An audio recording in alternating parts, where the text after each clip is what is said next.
Hey, all, welcome to CrossPolitic on the Fight Laugh Feast Network. Pastor Toby Chuck Knox. I'm the water boy, and this is our boy Matt. We'll get to him in a second. But you guys remember, man, it was I think it was 2020. No, 2019 we had Nate Wilson on. Yes. Okay. Prophet Nate Wilson. Okay. And he was analyzing, I think it was actually January 2020. It was for the New Year's show. It was the New Year's show. Yeah. Okay. And Nate, we were talking about the Trump administration. Things are crazy. Russia collusion, all the, like 2016 to 2019 all at that the point accusations. was a crazy ride. Yeah. And Nate said things are only going to get crazier. Yeah.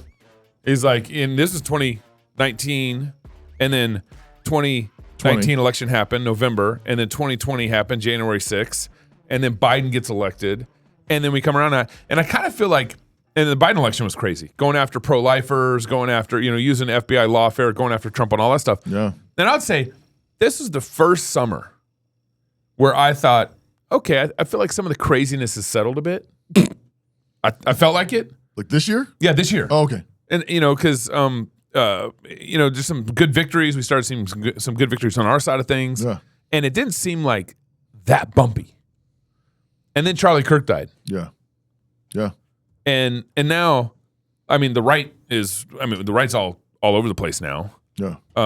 And so I honestly am still trying to piece together how to think about like these coming months and this next year of 2026. Yeah. The one thing I'm excited about is America's birthday, the 250th birthday that Trump's going to be throwing a party for. Right. But beyond that, I feel a little discombobulated about just kind of not sure how to analyze what's going on, kind of moving forward. So Well, you're in luck. we're gonna figure all that out in solve this show it right here, right now, because we have Matt Reynolds. Yes. He's the CEO of Barbell Logic, host of Build Your Business podcast, author of Amazon and BNN, Barnes & Noble. Yeah. Bestseller, Undoing Urgency, which is right here. I've got my copy right here. You have my copy right there. Now you give it back to thank Knox. you. It says to my Knox. favorite chocolate brother. Yeah. You all right there, man. You're all right. I didn't know that you considered me your chocolate brother. No, it's no. Well, like Toby's the whitest guy in the room. Clarence Thomas isn't here, so chocolate's my favorite in the room today. Well, it's all right. Take that, Virgil. I won't be offended, Matt. Thanks for joining us. Thanks for coming having to me. town. You're speaking at New St. Andrews. Yeah, tomorrow. So appreciate you coming in and appreciate thanks all for your having me. work. And I'm looking forward to how you're going to help us solve all of the problems Oh, no pressure. on the right. Yeah, and he was just today. on water break, and we talked more about health and fitness and that kind of thing. That show will be released next Wednesday. Oh, so sweet. But we're going to get into the news today with Yeah. Matt. Okay. So- But first, Yes. the mission of Armored Republic is to honor Christ by equipping free men with tools of liberty necessary to preserve their God-given rights. In the Armored Republic, there's no king but Christ. We're free craftsmen. Body armor is a tool of liberty, and we create tools of liberty. Free men must remain ever vigilant against tyranny wherever it appears, and God has given us those tools of liberty needed to defend the rights he's bestowed upon us. Armored Republic is honored to offer you those tools. So visit them today at ar500armor.com. That's AR, the number 500armor.com, and get yourself some body armor and defend those God-given rights. So as we were preparing for the show, I think yesterday, it was weird. It was. It was weird, and it was We weird. have a production meeting the day before our show. Believe it or not, Yeah. guys, we actually planned these shows. It was like, okay, it was more weird than usual. That might be more weird embarrassing than usual. yeah. Fair enough. Fair People enough, are like, wait, yeah. they planned that bad show? Yes, okay, it was intentional. But what was weird was there was just so much going on, and nothing felt like it was the thing to hit or to talk about. Yeah. And so we went away and we were like, okay, Pastor Toby sent a text message and said, guys, I think this is the kind of the idea we need to hit. And today, as I was making japchae in the chicken, and yes, you guys know what japchae is? It's a fantastic Korean deal. It's wonderful. So I was In honor of Juan, our friend Juan. He's back in the U.S. Chop J. Japchae, yeah. Yeah, what is It's japchae? food. So it's like there's a sweet it's potato food. noodle. Okay. Yeah, it's a sweet potato noodle. Okay. And it has corn or carrots, egg, mushrooms, peppers, bell peppers, Okay. and whatever beef or chicken. I made beef. And these noodles come together with this wonderful Korean sauce. If it's sugar, soy sauce, and some garlic. Yeah. And it's a wonderful blend together. So I was making myself some for lunch because I was getting hungry right cutting now. back on the bring some budget. in? You bring some in to I share actually did, but I gave it to my daughter.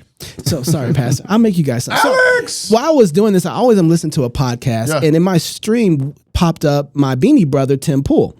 And so this clip played and it hit the nerve for me of why I think we were feeling the way we were. Okay. I texted Charlie Kirk and I asked him, just following up on the plan for the end of the year, because Timcast IRL does Turning Points Amfest the past 3 years. It's an amazing experience and it's an honor and a privilege to be there. And Charlie texted me back, look at me, revealing our texts, saying, let me circle back to the team and get you the details. We'll get it going. Because I said, hey, let's get it set up so we can, set everything up in advance. I've got some other PR opportunities and stuff in the area. And a week after that, they killed him. And so I'll tell you what I'm saying, what I'm feeling. That moment before Charlie was murdered, there was a path that we were on that was promising. Now, 2 months later, the narrative has turned into conspiracy drama about Charlie Kirk. If Turning Point was involved in it, references to Jewish donors pulling out and how Erica knew everything, and that's the narrative the #1 podcast has given us. Candace can talk about whatever she wants. Same thing with Tucker Carlson. I will defend. No one has an obligation to hold my views or do what I want them to do. I'm not saying Candace should or should not do anything. My point is the audience effect of what I'm seeing. It felt like we were focused. Trump needed to win. The agenda needed to continue. Now, what do we have?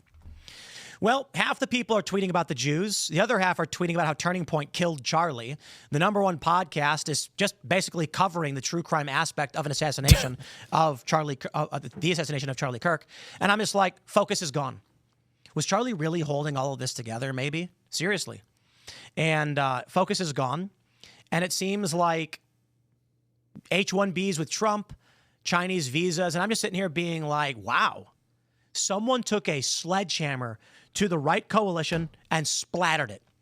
And like goop sprang in every direction. We are all now completely dejected and ripped apart. Forgive me for being a little bit black-pilled on the issue. But then I take a look at that and Gen Z basically saying we don't care. And I'm like, okay, well, we're losing the younger generation. They're not pro-Trump. You've got the biggest right-leaning podcast is basically just true crime now. And again, I'm not saying that Candace doesn't have the right to do that. They're mad at Tucker for interviewing Nick Fuentes, and he has every right to hold the opinions he wants to hold. I'm just saying right now, we are fractured. And the left is not. They're still up to their schemes, still doing their thing. It's demoralizing. It's completely demoralizing. I thought that was a very astute observation because that's exactly how I was looking at the news. I'm like, we're all over the place and there's no real focus and everybody's fighting. And now I have to say, when you have a populist movement, you expect this to happen at one point or another. Yeah. Because we all know what we were against, but there was no coalition on what we were really for. Yeah. Right. And Charlie, you got to remember, Charlie was the person at the middle of the coalition. He's the one who brought RFK Jr. in. Right. Yeah. Yep. Right. He's the one who helped build this coalition. So I don't even, Gabe, you said the point earlier, like, hey, this was going to fall apart anyway. But We saw the fracturing before, the kind of the tectonic plates of the fracturing. But it should have never come together. Or it sped up.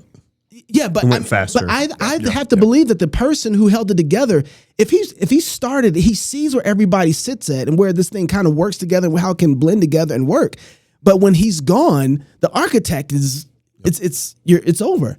And so it's funny because I was sitting here and I was thinking about that. I'm like, it's not really I just wanted to point out his observation and kind of the reason why I felt the way we felt about the show and thinking like, how do you refocus? And it just so happens, by the grace of God and the providence of God, you decided to come in today. And your book got placed right in front of me. And the first page I turned into was page 23. It says, don't prioritize, deprioritize. And you have like 4 things right here to work through.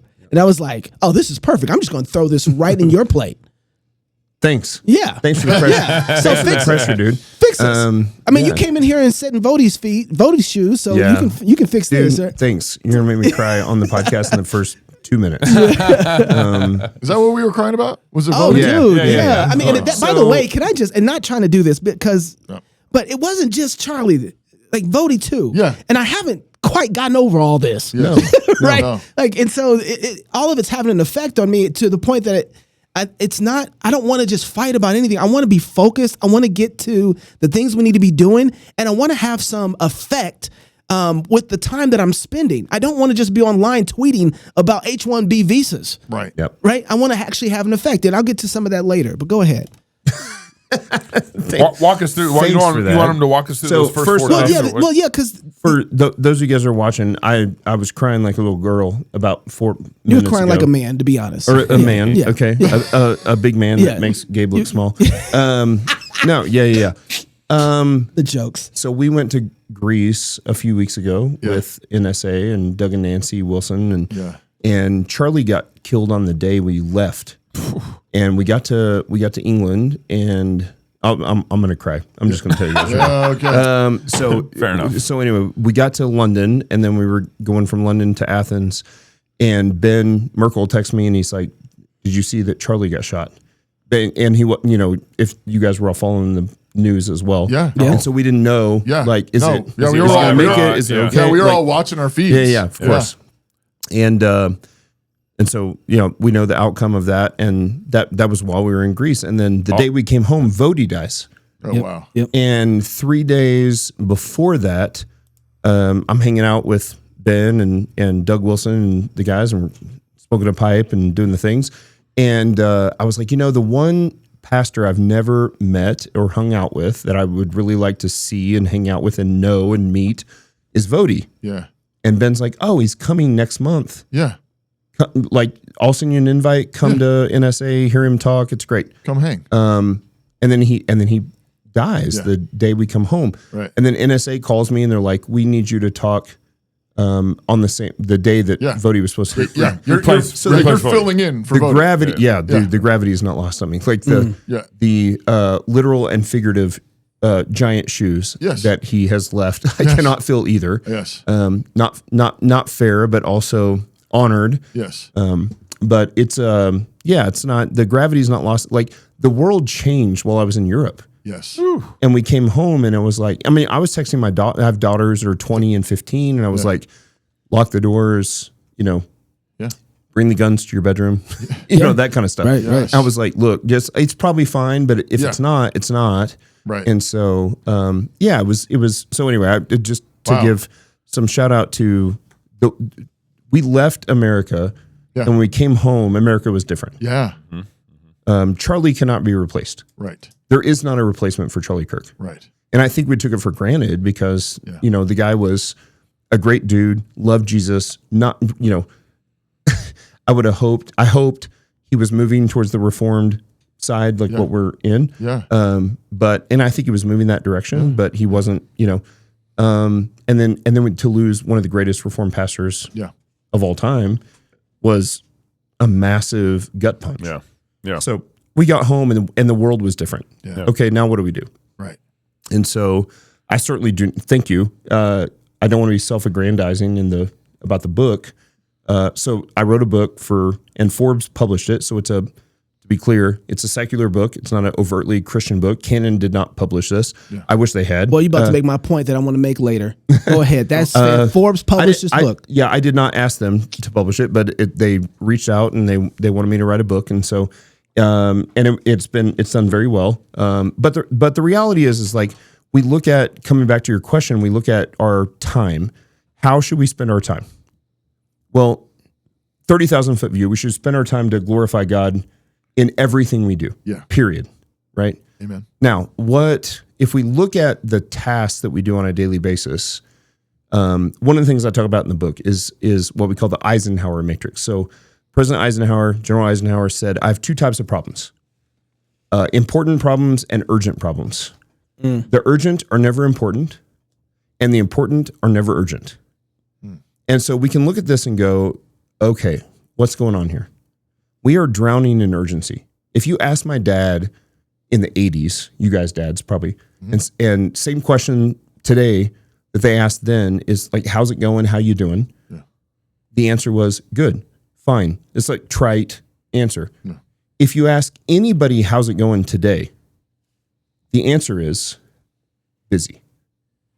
That's right. Entrepreneur, college kid, stay-at-home mom. Interesting. Doesn't matter. The answer is I am drowning in urgent. I am busy. So we can start to look at all the things we do on a daily basis, and we can put those into a quadrant, an Eisenhower quadrant, which he did not invent. Later we did.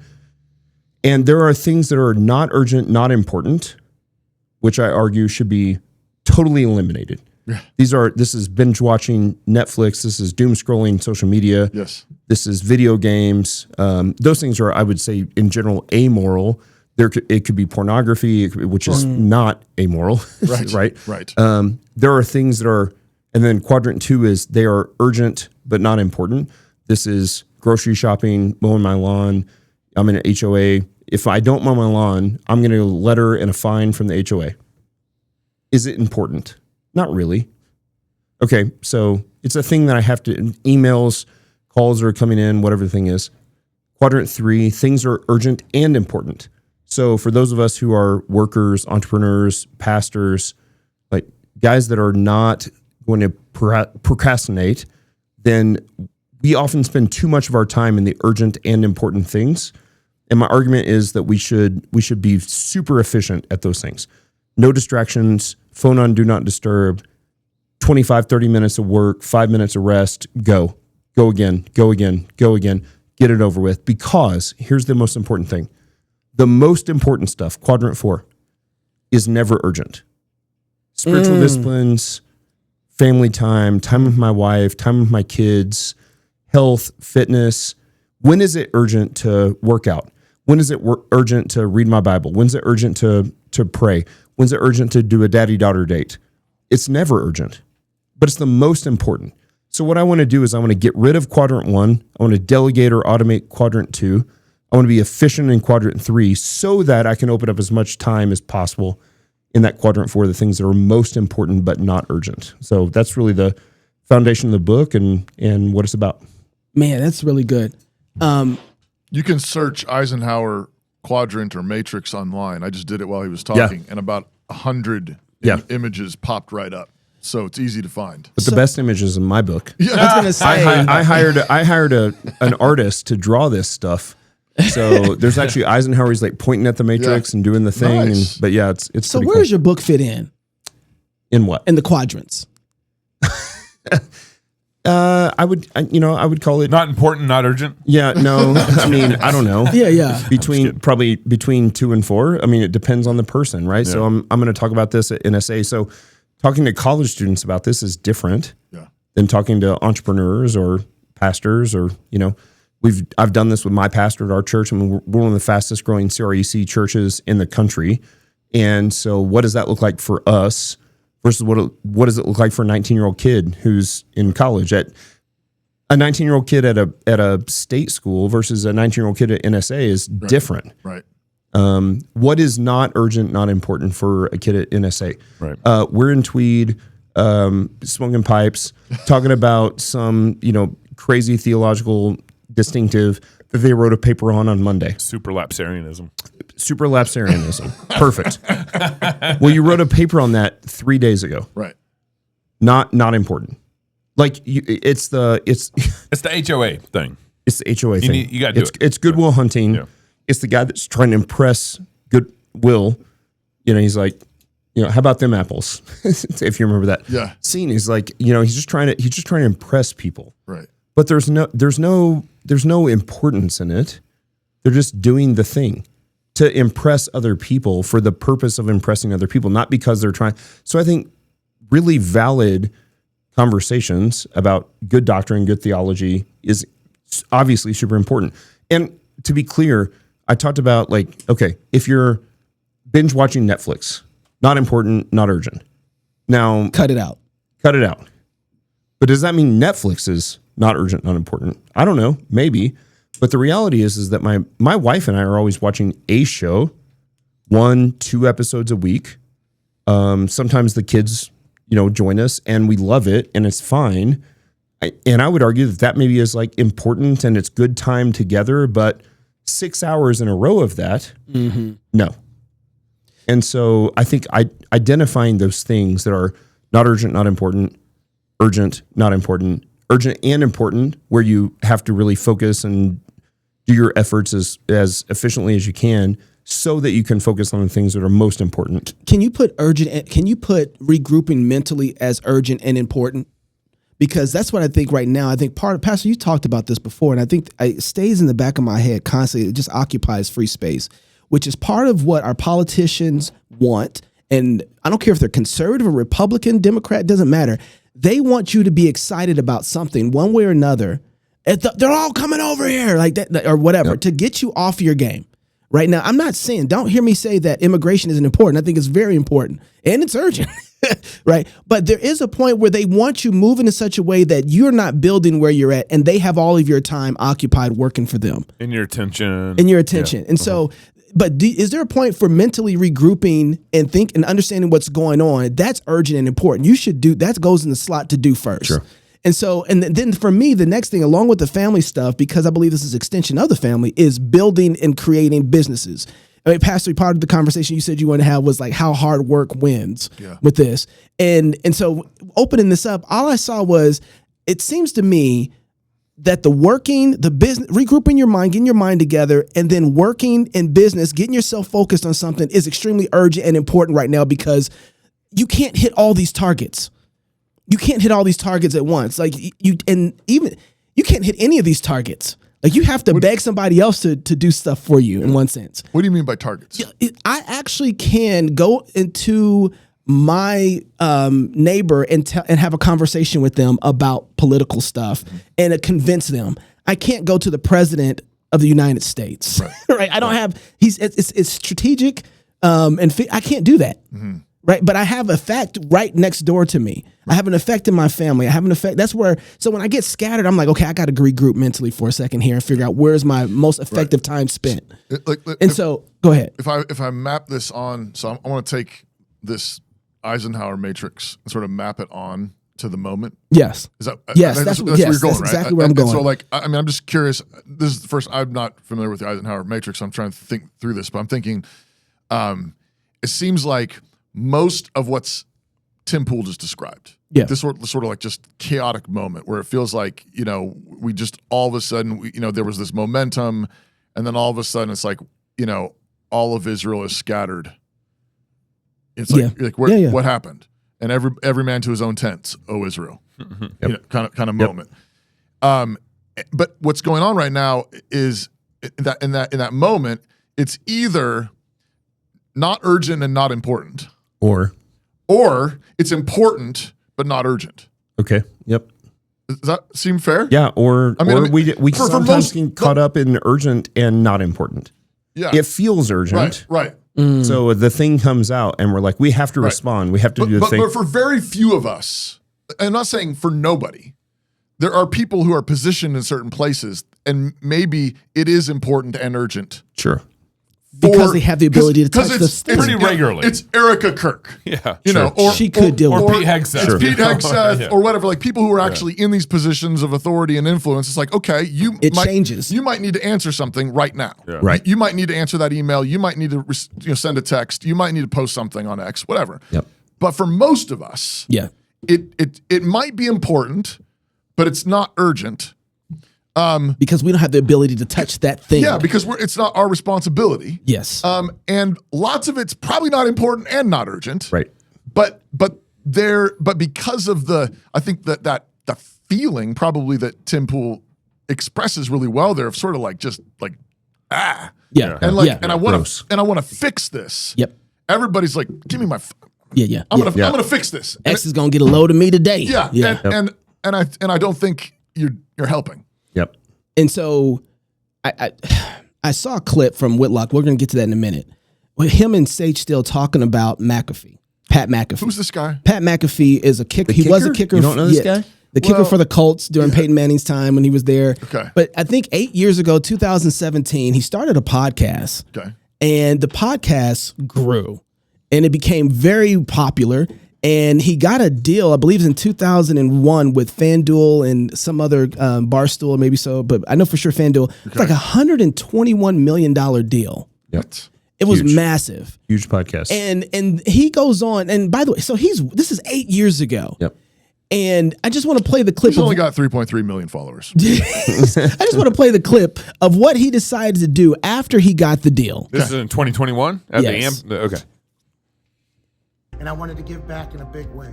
First things first, I grew up playing soccer, Plum area soccer. Let's go ahead and give them $200,000.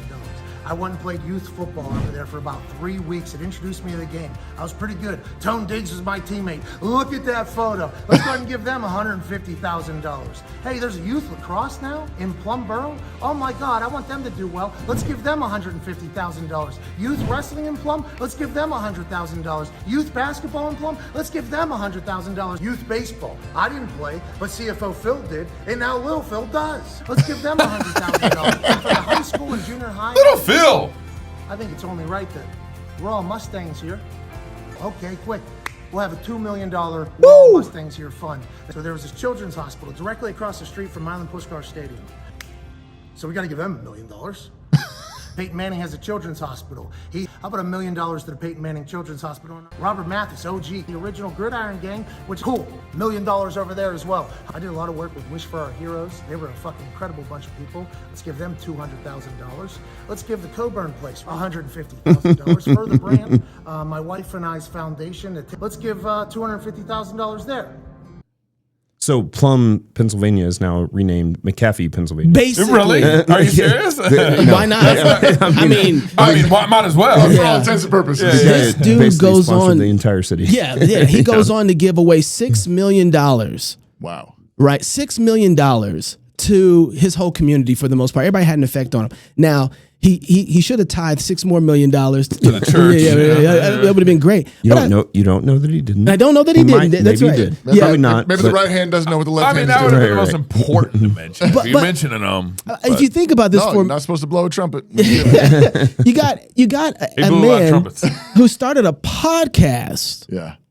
I just wanna talk. 2017. Do you know podcasts are free to start? We started ours in 2016. He was heard just it. after. Yeah. I mean, podcasts. You can start a podcast while you're listening to this podcast right now. Right. You can do that. Probably several people did. And because of him using every bit of skill, talent, connections, everything that he had, he squeezed the life out of it to the point somebody gave this man $121 million, and he started blessing other people with that $6 million. Yeah. Right. That he gave, right? And he probably do more. And I believe he set up funds so that some of these places will always have something to draw from perpetually for the life of these entities. And I'm thinking, what would it be like if we would work so hard to be able to say, you know what? I'm going to bless Logos School.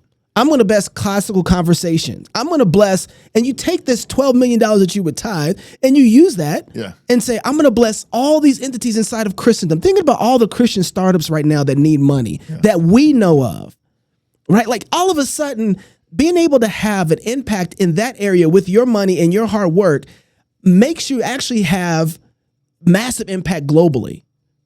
Yep. And the reason I'm bringing this up is because he just recently interviewed Donald Trump. Pat McAfee did. Oh, yeah. On Veterans Day. But Pat McAfee, after his deal, he ends up getting signed to some sort of contract agreement with ESPN. Okay, and they love Donald Trump. And huge fans. They are. Disney loves Matt him. found that out last week. But he didn't care. But Pat McAfee didn't care. No. And he ends up interviewing Trump anyway. He's like, you know what? We're going to do Trump because he's the president and he's the head over the veterans. Yeah. And so we're going to interview the head of the veterans. And he did it anyway. And to note, Pat got a contract from ESPN in 2023, a Yes. 5-year contract. Right. That Yes. he's in the middle of right now. And so, but so he's not. We were just talking about this the other day about the power of feminism after Mandami got elected, Right? And what people can't let you do and how you can operate. The Longhouse, right? Like screw the Longhouse. Pat McAfee's up here at ESPN, the longest house, Feminists don't like the Longhouse either. and he's just like acting like a man. And this is what made me put this together. Watching this clip from Jason Whitlock and Sage Steele. Listen to this. How much blowback do you think from the internal groups? And again, Pat McAfee may never hear about it, but he is taking some criticism. Yeah. ESPN's probably in total upheaval. You know, Keith Olbermann, I don't know, he's not at ESPN, but he tweeted out, you know, how dare you have on someone like Donald Trump and, you know, all of it. Obviously ESPN needs Donald Trump more than Trump needs ESPN. Would you not agree? Yeah, 100%. But here's what I think is happening behind closed doors. They don't like it. But they know that they have no choice, and it's McAfee. And if their complaining gets out, McAfee will crush them publicly too. And then it'll get even bigger. So the people who disagree are probably like, let's just keep it in our tight little circle. Like we used to have to as conservatives. We used to like literally whisper in the corner or send text messages to making sure no one else was around. Hit pause. But they're saying... Hit pause. Listen, all I thought about was Uncle Gary used to say, the gays have come out of the closet and the Christians have gone back into the closet. Right. Right. The men have gone into the closet and all the effeminate people and the femininity has come out. And here you go. You have a guy who's just being a guy. Right. And because he wants to do guy things, he's pushing all the soft people back into the closet just off of his operation. He's not even trying. Like, it's not his goal. Right. Yeah. He's not trying to silence anybody. No. He's just being such a man that the softies are going back in the closet. Let's not say anything because we're afraid that McAfee might come after us publicly. Yeah, because he's not afraid. He's not afraid. Because he's a man. And those are the execs at ESPN who are thinking like that. Not just like, the people who work. No, the leaders. These are powerful people. Powerful people. Disney! Yeah. All right. Biggest companies in the world. A whole new world. Like you know what I'm saying? And here he is just operating and saying, this is what I'm going to do. And because he built something over 8 years, and made it good. Remember part of our list with David Reese was like, get hot. Yeah. Be super talented. Accumulate skills that make you so valuable that it makes everybody else have to move around. Yeah. And so now you have McAfee. Okay, I'll finish letting the clip play. But it was just powerful to me, her observations here. But they're saying, just complain quietly within us. Because if McAfee gets a hold of that and names... You think he's going to hold back after he called out Norby and called him a rat? Like, he owns the place right now. And I love it. Again. Survive long term. Will he be there 2 years from now? This is interesting. You know, when he first came, a lot of us were talking about that. Is this going to last? Are they going to be able to contain him? Will it? I mean, again, Pat McAfee doesn't need ESPN. That's right. ESPN needs Pat McAfee. And he can take his show and all that comes with it, and it's a lot. I mean, he fills programming during the day, every single day, and then it benefits ESPN as he's streaming later as well. And look at him on College Game Day. Yep. They need him. Yes. Yep. They can't say a word. Is he there in 2 years? If he wants to be. They're already, I think, at the time of the deal. I mean, he's making $18 million a year. I don't know how that's dispersed between his team, et cetera. Now Stephen A's a little more than that. Like, who knows what else comes in on the side. He will be there if he wants to be, but he can go and continue to grow this empire away from ESPN if they mess with him. You know what? That may be the real takeaway from all of this, is that Pat McAfee is much more powerful at ESPN than Stephen A. Smith. And by the way, I don't think he's wrong on that. I don't think he's wrong either, but you got to think about this. Wow. You have a massive Longhouse setup in ESPN. Right. Yeah. ESPN, the longest house. The longest house, okay? Yeah. And then the people, whatever game Stephen A. Smith is playing, that right now acting like he's conservative, but he is moving. Yeah. Even ESPN thought process from the longest house to a little more masculine. He's got an ounce of masculinity in him. Yeah. And the two lead people at ESPN are leaning right, are moving, and they're just doing what they want to do. And so it's fascinating to me that you build something, you work hard at something, you become valuable to the point that you're irreplaceable, and all of a sudden you get to move large institutions just by doing the thing that you love really, really, really well. Wow. Yeah, what is the thing that he did? And what is the thing that Stephen A did? Like they worked harder than anybody in the room. The Shield goes on to say that. It's voluntary hardship. That's what they did, right? Yeah. Voluntary hardship. Yeah. I love that. So yeah, I mean, so I talk about this in the book, but the Which reality. book? You talking about this book right here? Yeah, that one. Undoing It's fine. Urgency, that book? Yes. That's the one you talking I'm about? not. Just making Listen, sure. thank you. I'm not trying to promote Thank you. it. I was. You didn't ask for that. You didn't. Available Okay. on Amazon. So That one that Forbes wrote. yeah, Published. Yeah. Published, yeah. Yep. So involuntary hardship is cast upon you. You can get cancer. You can go to prison. Yeah. It's not guaranteed to refine. It can, and if we do everything to the glory of God, it will. But a lot of people everybody knows people who've gone to prison and come out worse, not better. Yeah. Yeah. Voluntary hardship refines every time. McAfee, Stephen A. Smith, these guys that work their butts off harder than everybody else is a refining process, period. This is why we strength train. This is why we get strong in squats and deadlifts and all the things. This is why we push ourselves to be better, even though we don't have to. So can you get cancer and get better? Yes. Can you get cancer and get worse? Yes. Yes. Can you go to prison and get worse? Yes. Right? Like involuntary hardship is not guaranteed to refine, but voluntary hardship is. And so the commonality between these guys and Joe Rogan and like they work harder than everybody else. They don't have to. How hard does McAfee have to work at this point? Right. 121 million? And He can, more, he can mail it in. Yeah. Yeah. But he doesn't. No. Like if you're a sports fan, I haven't been for years because I've got daughters, but I've started to watch him again. The guy shows up on Saturday every morning. Yep. Every Saturday morning. He pays people $200,000 to kick field goals. Yep. The guy works his butt off. Like he's hustling. Yes. Stephen A. Hustling. Again, stuff I don't agree with some Right. of this stuff. Like Sure. I'm not saying we agree with all the things, but the guy is like the hardest worker in the room and has been for 30 years. And so this is the Jason thing. Whitlock might debate you on that point.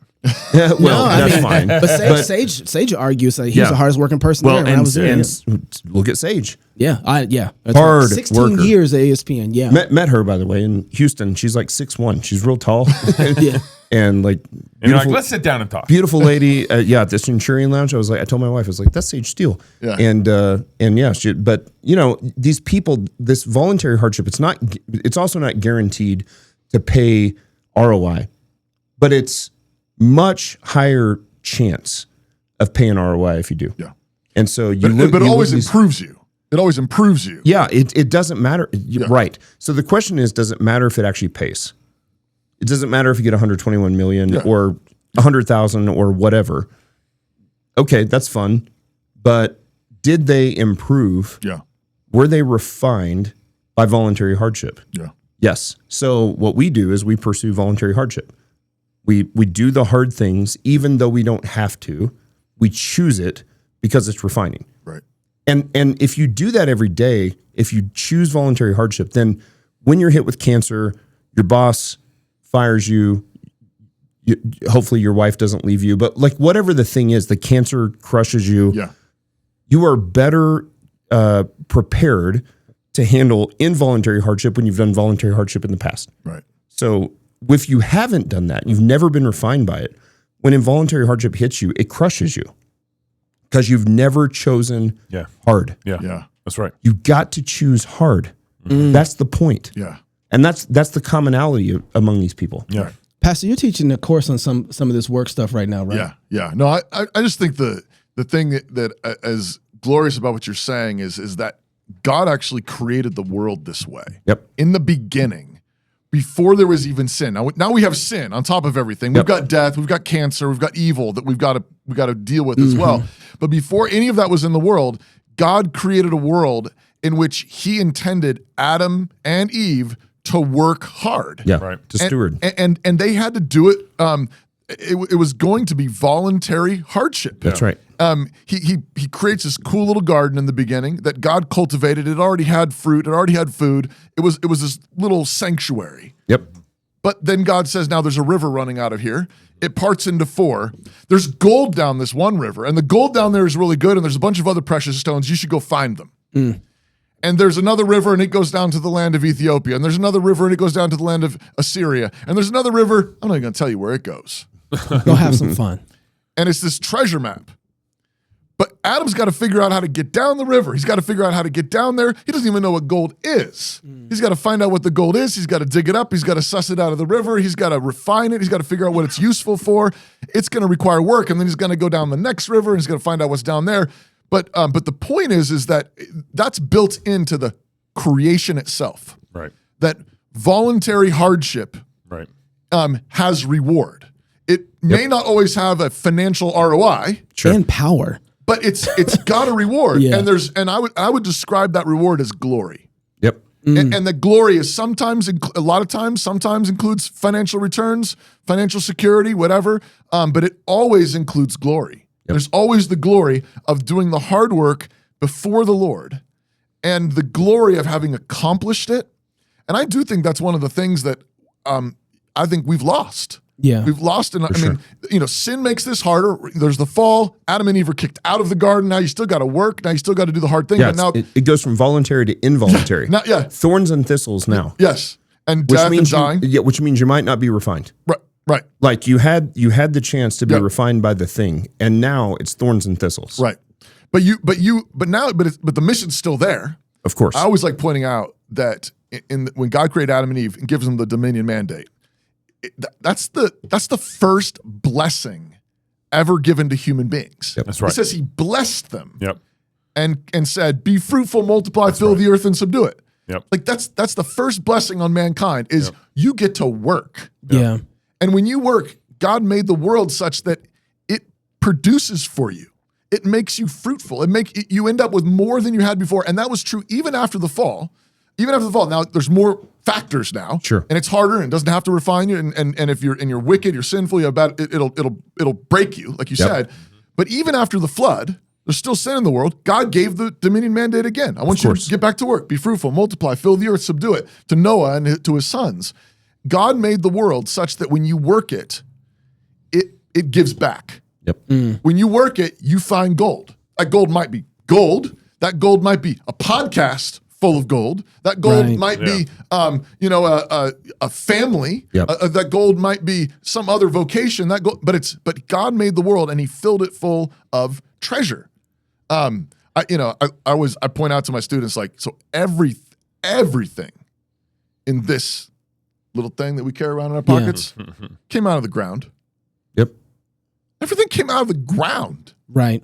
It's like Wasn't just waiting there for you. I know, but Like there's a cell phone. It was there. No, yeah. But it was there. But this is Adam going and digging in the ground, and you just I always think like God's like, man, it's gonna be a few thousand years till they find all that stuff to put it together. But it's like they put it together. Yeah. Yeah. A bunch of the children of Adam found the glory. Yeah. And they put it together, and a guy named Steve Jobs was like, you know what I'm gonna do with that? Right? It's gonna be amazing. Yeah. Did I mention silicon? Did I mention this on the show recently? No. I don't remember. I was reading George Gilder, and George Gilder's always fun. good to read. And he's like, because they call the place in California where all this Silicon Valley. Silicon Valley. Yeah. And silicon is this element Yep. that's basically found in sand. You think what was down in those rivers in Ethiopia? A bunch of silicon. Yep. Yeah. Well, and we figured out that it was a semiconductor. Yeah, that's the thing. Right. It's It can like, go this way or this way. That's Yeah. right. And it's like the only thing on earth that can. I know. And we still And there's That we know of. that we know of. and there's But I mean, what a blessing that, Yeah. that, and there's that we no were and there's given no that. shortage of it. No.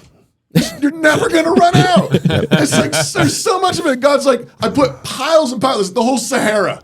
Right. Yeah. People are like, it's just sand. And God's like, look Nope. in the sand. Semiconductor. Look in the sand. Semiconductor. You're gonna exactly. Yeah. It's like, Look in the sand. so yeah. think about that. Where do you live? You live in a desert? You're looking in the sand? What glory's there? What? Yeah. Like God filled this world with glory for men and women to go find. Like you were made for this. This is what you're made for. This is your blessing. The blessing upon you is you are made for this this voluntary hardship, this voluntary sacrifice, working hard, and God promises that there is blessing, there's glory in it. And wherever you live. Like there's no place on this planet. Like if there is glory, if there is gold in the sand, if there's silicon in the sand, then there's gold in the rubble where you live. Yeah. Like, where do you live? You live in the longer house than ESPN? You live in generations of broken families? You live in a place where, a bunch of women run your life? You live in a place where your wife ran out on you? You live in a place where, you're white and they won't hire you? You live in a place where, whatever. Yeah. I don't care. You live in those ruins. You live in that rubble. You live in that sand. There's nothing. So there's nothing, just sand. You better look again. That's right. Yep. You better look again, because God says He made you for work, and you get busy. Get busy. That glory may not be Pat McAfee glory, but he has glory for you. It's because it's there. The blessing is upon those who work and give them, and they believe, they trust that God made them for this. And it's not only that, but that's what God gave us in the beginning. You got all the thorns, you got all the thistles, you got the Longhouse, you got feminism, you got all the problems. But then God Himself came into this story. He died and rose again. He went down into death. He went down into the grave. It doesn't get much more barren than the grave itself. I mean, I'm talking about barren deserts. Yep. But God's like, okay, I'll go take you one step further. Death. What can come out of death? And God says, watch this. And He raises His Son from the dead. He said, so let's say you got even less than desert. You say, I got nothing. I got darkness. You're like Tim Pool, and you're like, I got nothing. Yeah. Everything's blown apart. I got hell. Yeah. Well, He descended into hell. Amen. Right? So He's like, He pulls light out of darkness. He pulls light out of darkness. He like what is intended for evil, God is able to good. Put right into the good. He turns it into good. Yeah. So you look at the gospel, and and that's why Jesus comes back and He says, look, all authority in heaven has been given to me. Yeah. He says, I'm your Adam. Yep. That's what He means. That's right. I am Adam. Yep. I am the faithful Adam. Yep. And now this whole world belongs to us. Yep. Therefore, go. Because it's been given to me. Yeah, because it's been given to me. You have the power to do the thing. You can do this. Make disciples. Make baptize, disciples. Teach them to obey. Take dominion of everything. Freaking amazing. Yeah. Every nation. And so, guys, we're winning.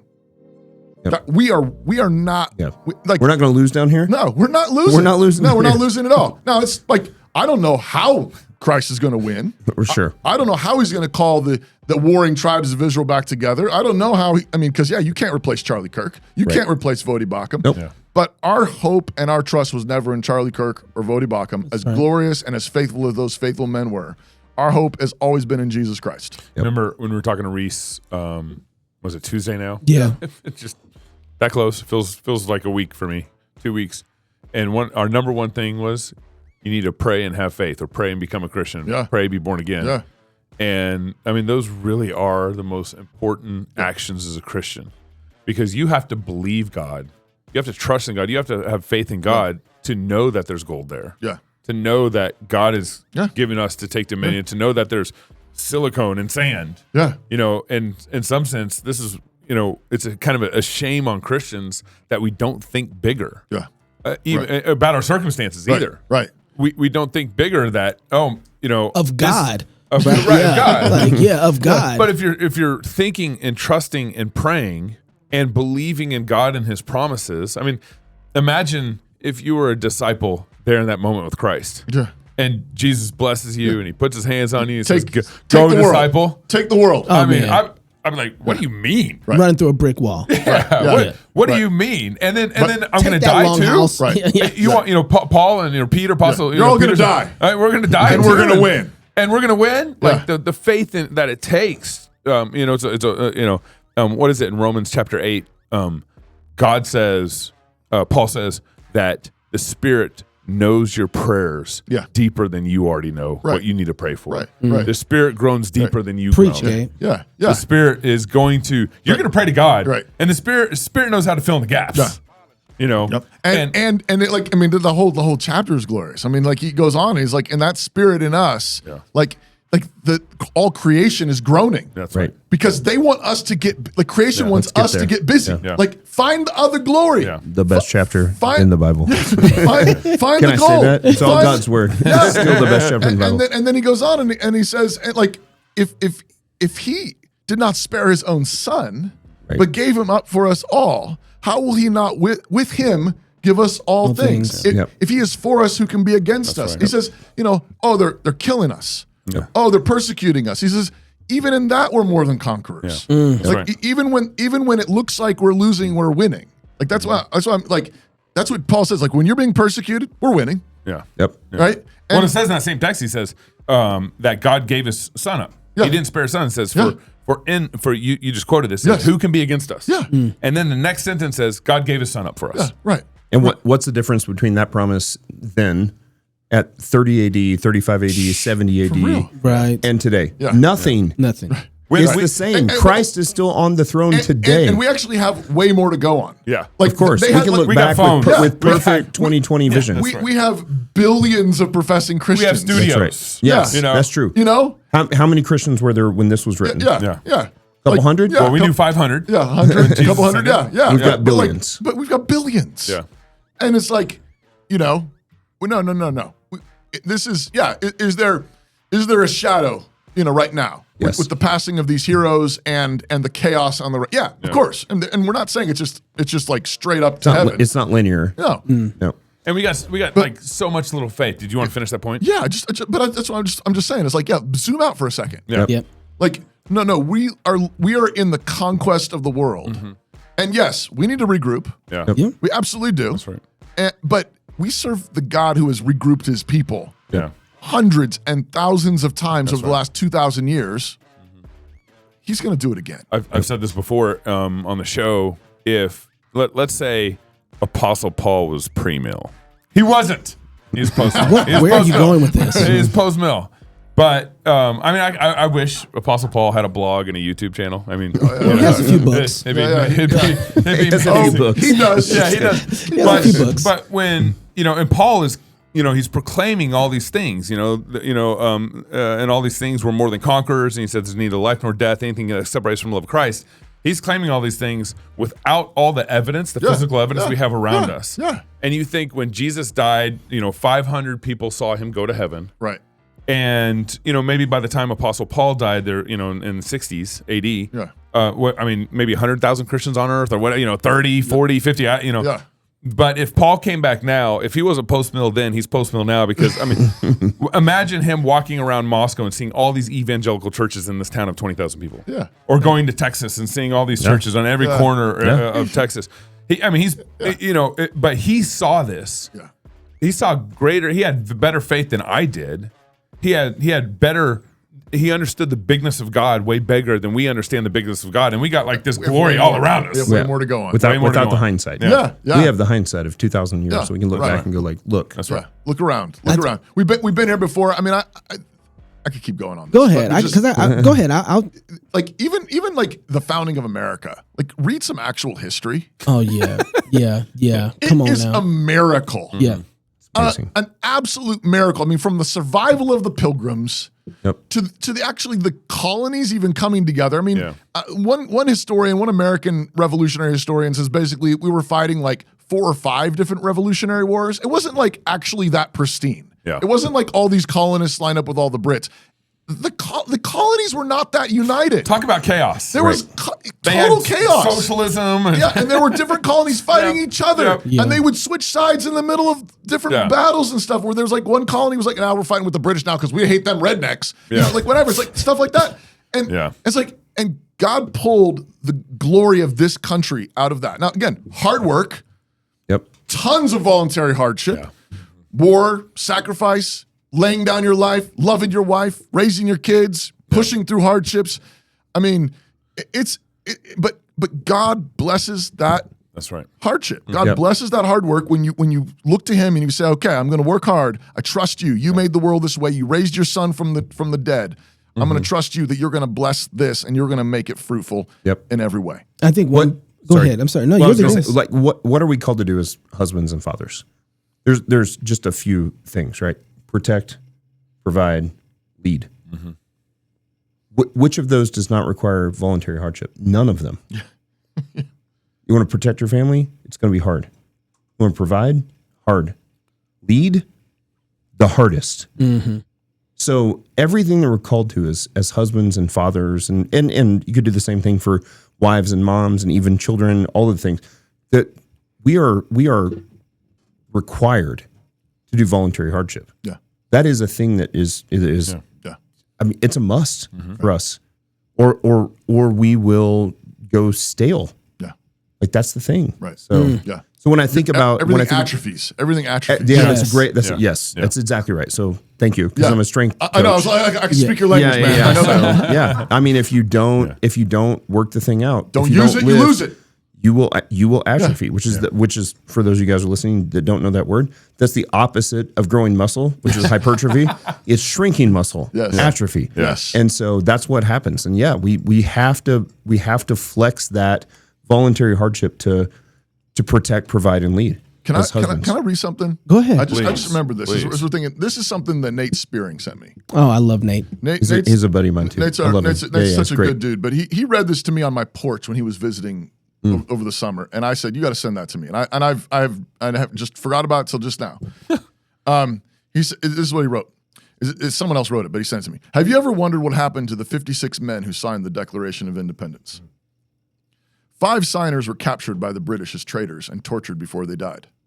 12 had their homes ransacked and burned. 2 lost their sons in the Revolutionary Army. Another had 2 sons captured. 9 of the 56 fought and died from wounds or hardships of the Revolutionary War. They signed and they pledged their lives and their fortunes and their sacred honor. What kind of men were they? 24 were lawyers and jurists. 11 were merchants. 9 were farmers and large plantation owners, men of means, well-educated, but they signed the Declaration of Independence knowing full well that the penalty would be death if they were captured. That's right. Carter Braxton of Virginia, a wealthy planter and trader, saw his ship swept from the seas by the British Navy. He sold his home and properties to pay his debts, and he died in rags. Thomas McKean was so hounded by the British that he was forced to move his family almost constantly. He served in the Congress without pay, and his family was kept in hiding. His possessions were taken from him, and poverty was his reward.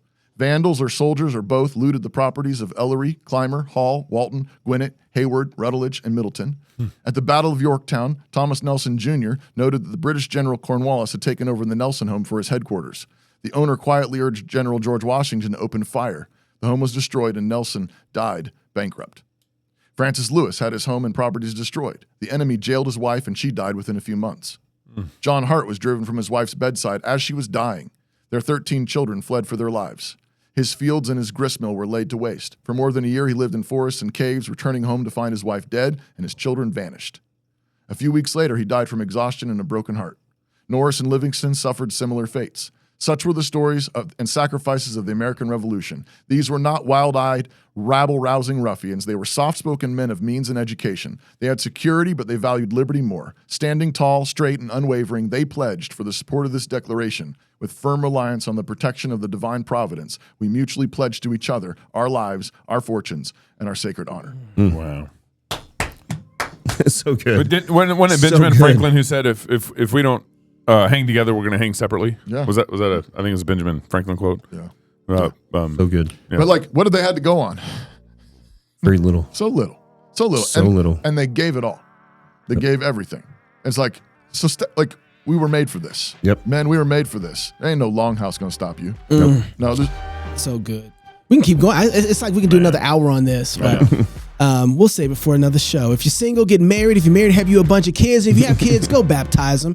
Until next time, love God with all your heart, soul, mind, and strength. Love your neighbor as yourself. Go fight, laugh, and feast. This is CrossPolitic. Go buy Matt's book. Thank you for coming, man. Thank you guys. Thank you great. so much Appreciate for having me. you, man. Really good. Fantastic. Thank you.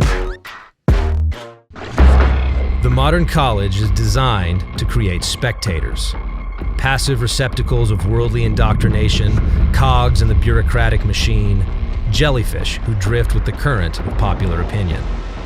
Stadiums filled with spectators, lecture halls filled with spectators, even leisure hours spent spectating, doom scrolling on shiny screens that numb the atrophied muscles of the soul with another hit of dopamine. This is the college experience, a playground for cynics, fops, and voluptuaries, where the Longhouse babysits men of cloistered life, cold and timid souls who neither know victory nor defeat. But not at New St. Andrews College. We're not interested in spectators. We're building men for the arena. Men of character who dare to quell the storm and ride the thunder. Men who wish to spend themselves in a worthy cause and don't shrink from contact with their fellows. Our education is designed to strengthen the mind to study the works of God, to expand the heart to know His covenant-keeping love, to tune the voice to sing His praise, and to train the hands to build and fight for the advancement of Christ's kingdom on earth. We're looking for men with the will and power to work, men of peace who are willing to fight at need, men of strength who will love one woman till death and build a life with her, filled with joy and gratitude and a gaggle of godly offspring. We're looking for men who wish to master themselves and to be mastered by Christ, who dare greatly, strive valiantly, and who are willing to bear the brunt of the day. No excuses, no fear of failure, no shifting the blame. Get out of the stands and into the arena. It's time to do the word. New St. Andrews College. Spectators need not apply.